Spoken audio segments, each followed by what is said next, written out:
अयन माने होता है जल, जल में वास करने वाले जो नारायण हैं। बोले कहाँ? बोले जल में वास करने वाले, क्षीर सागर में वास करने वाले नारायण प्रभु तो हैं, लेकिन वो कहाँ वास करते? बोले जहाँ सत्य है वही नारायण रहते। कई लोग पूछते भगवान का पता बताओ। भगवान का कोई ऐसा पता थोड़ी है कि चलो भाई फलानी जगह चले जाओ, ये लोकेशन वही भगवान नहीं है। भगवान कहाँ? बोले जहाँ सत्य है वही भगवान। धर्म कहाँ? धर्म ना दूसर सत्य समाना। जहाँ सत्य है वही धर्म है, जहाँ भगवान सत्य है वही नारायण है, जहाँ सत्यता है वही परमात्मा का वास है, और जहाँ असत्यता है वहीं से परमात्मा का जाना हो जाए। तो सत्य के व्रत को ले लेना सत्यनारायण का व्रत। सत्य बोलना, सत्य पर चलना। सत्य के भी अनेक प्रकार होते हैं, केवल बोलना भर नहीं होता। कई लोग केवल बोलते भर चलते नहीं। सत्य पर चलना भी होता। कहते हम सत्य बोल रहे भी। अच्छा सत्य बोल तो रहे पर सत्य पर चल रहे आप। बोले सत्य पर चलना क्या है?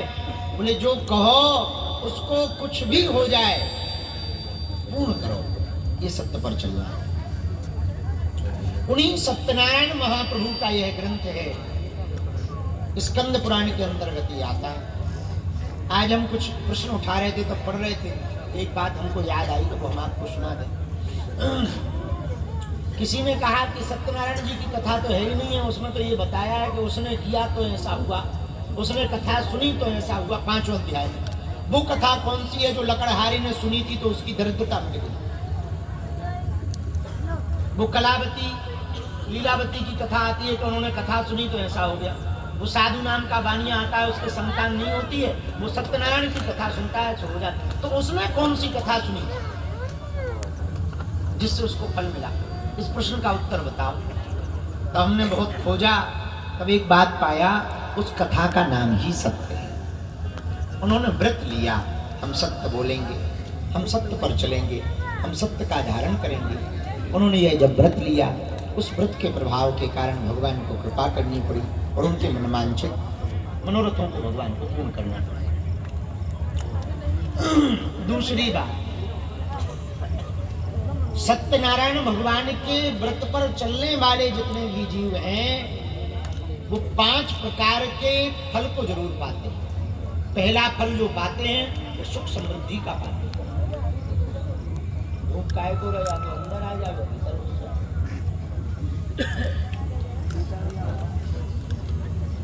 सत्यनारायण भगवान के व्रत को जो करते हैं वो 5 प्रकार का फल पाते हैं।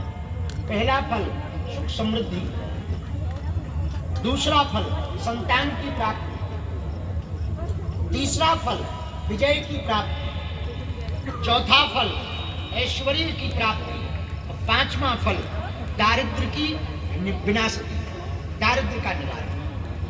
5 प्रकार के फल तो मिलना ही मिलना है जो सत्य पर चलेगा। एक बात और कहें, सुनो ध्यान से।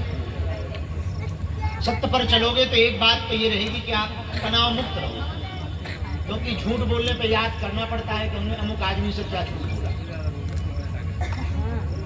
अब सत्य बोलने वाले को क्या हलवा याद करना, जो है सो है। भाई जो झूठ बोले बताओ कितने लड़का है? कौन? 2, तुम कहो 3, तो ध्यान करना पड़ता है कि फलाने को 3 बता दिए। अब वो दोबारा पूछे कहीं 2 ना निकल आए, तो ध्यान करना पड़ता कि नहीं? पर सत्य बोलो कि कई भाई कितने लड़का है? 2।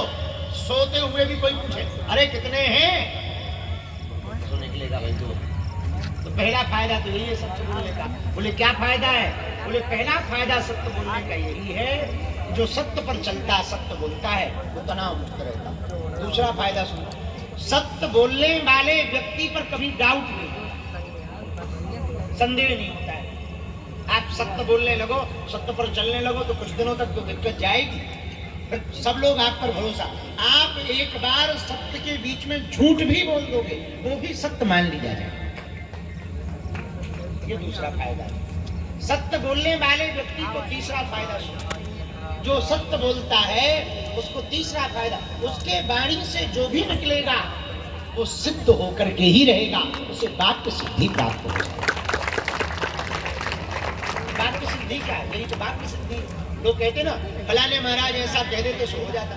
हमारे पास कल एक आदमी है, महाराज आप कह दो हम पेपर में पास हो जाए। ऐसे कैसे कह दो? पता लगे हम कह दें तुम पेपर में पास हो जाओ, तुम पढ़ो ना फेल हो जाओ, आफत हो जाएगी। तो हमें तब समझ में नहीं आया, लेकिन आज जब सुबह हम पढ़ रहे थे तब हमें बात समझ में आई। उसके दिमाग में ये विचार बैठ गया कि महाराज जी जो बोल देंगे सो हो जाए।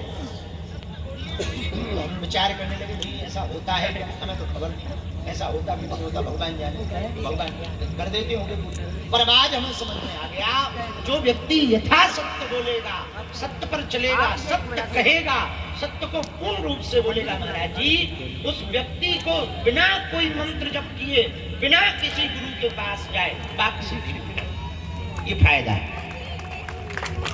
चौथी बात सुनो सत्य बोलने वाले व्यक्ति को।